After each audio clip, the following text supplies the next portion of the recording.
Hello, this is a Tell a Friend video of the ad hoc series. It's about the impact of Corona versus the impact of measures. This is one of such videos that people actually tell me don't do a video on that because there's kind of a taboo on this. You mustn't talk about this because, oh, hot topic. It's like I don't know, gender you can't talk about. So some issues you can't talk about, and Corona is currently one of these things. One of the first things I want to mention is that viruses have been around for millions of years. They are actually together with humans. And now what you usually have is that in a year there is virus A, and then the next year or 2 years later, there is virus A and a little bit altered, so A dash. And the next year, there's A dash dash, so a little bit different. And then maybe another virus B pops up, and then the next year you have A3 dash and B dash. So they just change, and that is why? Because a virus usually hits a population. After about a year or two, the whole population, like 70% and more, have had this virus, and this virus is then not able to actually multiply. So the virus has to find a new version and then hit humanity again, but also the animals again. But important is a virus never kills all humans, because if a virus would kill all humans, it would be dead as well. So there is a like a level, there's a virus and there's humans. So just to say that in the beginning. Now, in order to kind of compare the impact of the actual virus and their measures, let's suppose we have a population of 100 million people in a specific region.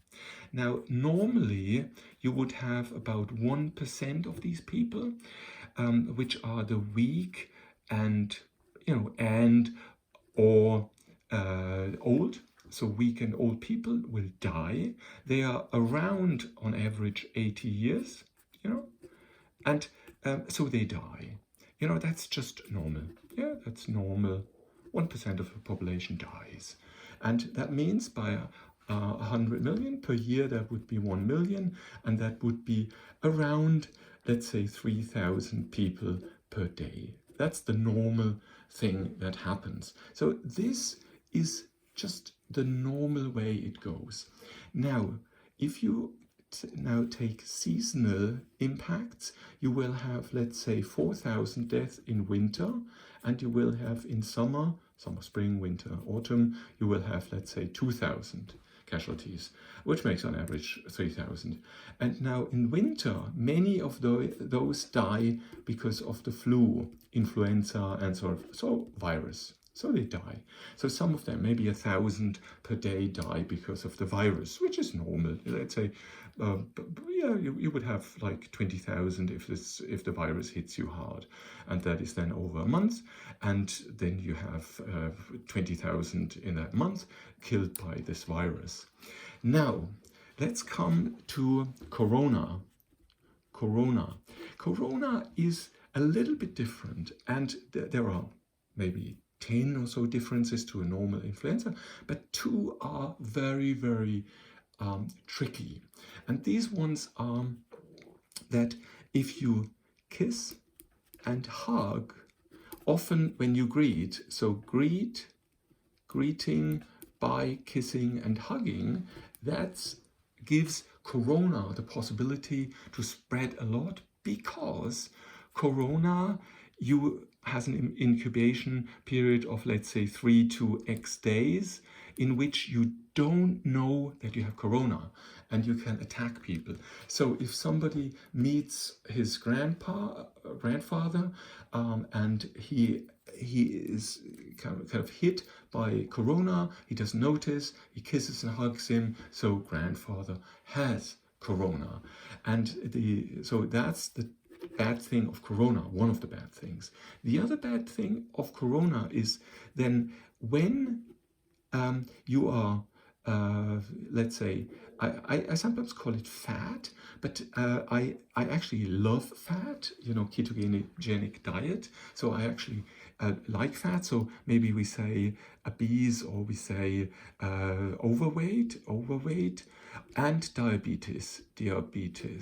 Yeah, if you are overweight and diabetes, then you have a problem because or you have preconditions in your lungs, then you have a huge problem, and the mortality is maybe 3 times or so higher than with the normal virus. Yeah, so that means it spreads more easily, and if it hits somebody that is in a poor condition, then the likelihood that it dies is higher, which means instead of the 1,000 I get more because of influenza, I may actually run into 3,000 or so. Now let's take 2 countries, exemplary USA. So here we have a lot of people that have diabetes, blah, blah, blah, and some other, the health system, people don't go to the doctor, and blah, blah, blah. And so that means in the US, this may hit very, very hard. Yeah, so the US has a problem, and US should do some measures, and I come to that immediately. Italy they have the kiss and hug mentality, and they also have the mentality that they are often old, yeah, because of their healthy food and so on, lifestyle, relaxed lifestyle, and so on. They actually get older, yeah, and so you have a population that is relatively old, and then you get hit by the virus, you get hit by a huge spread. If somebody in the grand family has the virus, within a week the whole family will have it, which means also 1 or 2 of the old people, let's say older than 80 years, will have it, and that means in Italy you will also have this problem. Then Spain, France, some other countries have the same issue. And here what you have to do is you have to do specific measures, and which means that, for example, no soccer games, no big events, and so on. Obviously, don't do that. But the rest, so they have to be, I would say, local, they have to be specific, and they have to be temporary. Yeah, and so that's what they, and then in addition, they have to be on the people that are under risk. So because the people that are under risk are around 1%, maybe 2%, that is, let's say 1%. So that means don't do the measures on the 99. The 99 might do just the big events. So let those 99 not have their soccer games or baseball or whatever, and don't travel in the tube, yeah, metropolitan. Fine, they can do that, but the rest, they should go to work. Yeah, so that is what I say. Now, so please go the measures on the ones that are under risk and let the others work. Why? Now the reason is, if you look at what the measures actually do, I will show that the measures actually have a much higher impact on casualties than this. Now, if you put in the measures, which means the economy, you kill economy, you close down schools, you close down the health system for that was a mathematical non-corona. So you close down that health system, and this is okay. So these 3 measures you do. I come to that later. So that is what these measures do. And now that means the impact of a population of 100 million, which is about Germany or 1/3 of the US, would be that you have, I would estimate, and that is a very low estimate, that about 1% of people will be bankrupt. if they're small, for example, hairdresser or a little restaurant, bar, cafe, a cinema, or whatever, smaller enterprise which is kind of forced to close down, so they will go bankrupt or unemployed. Now, if you have 1% of, and this is on average, they are about 40 years old, so they take care of families and so on. So 1% of 100 million, which means 1 million people at the on average age of 40 will be bankrupt or unemployed. This will cause suicide, health problems, psychological problems, burnout, all that, you name it. And this will, as I would say, go into the thousands of mortal casualties just on this group. There's school, closing down the schools. I would say, so closing down economy is a big minus, a very, very big problem. Now, closing down schools, I would give it a plus minus, because the more adult kids, they would actually learn how to cope with the situation, to do internet learning and so on. So that's fine. It's just about the very small kids, small kids that do not understand why they can't go to the playground and so on. But they will survive these few months, but it's annoying to them. But now the big problem is also, a big problem is that we close down the health system for non-corona patients. So that means some operations are not being done, some treatments, because we actually keep beds for the corona patients.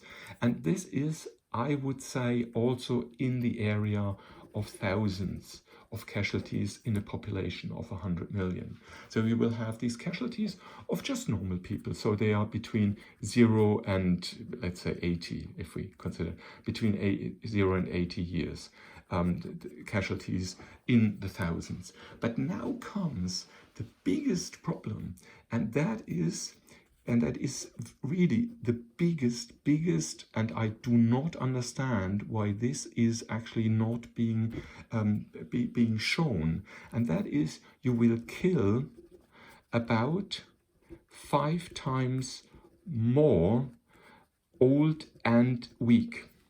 That is what we will do, because normally you will have, in a normal flu that you have here, within 1 to 2 months, the whole population, let's say 70%, greater 70%, is immune. After that, all population can go to visit elderly, home of elderly, visit their grandparents, and so visit weak and old people.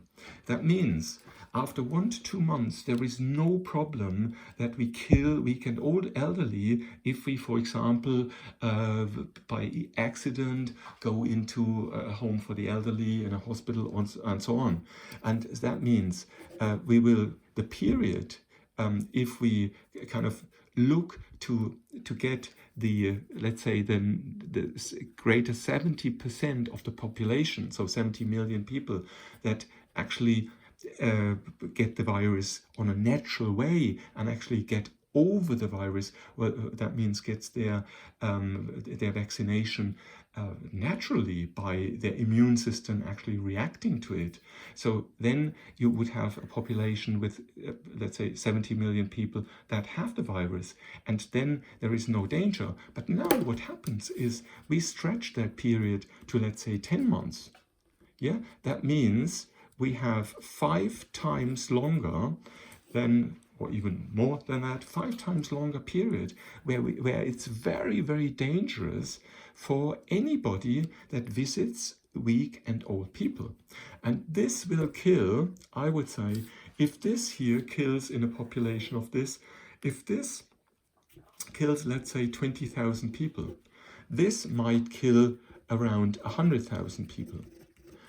And obviously, what we can do is we can extend this to something like, let's say, 24 months, and then try to get a vaccine, yeah, and then actually we have a vaccine for all people, and then what happens?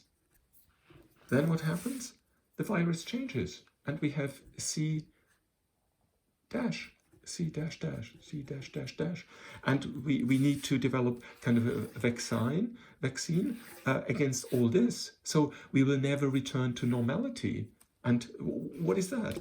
So I would say this is just a normal, little bit nasty, tricky flu, influenza. And if we keep these measures open, then we will actually create a lose-lose situation. So for the elderly, lose, for the young people, lose. And so we kill the economy, we annoy our kids, we annoy mostly everybody.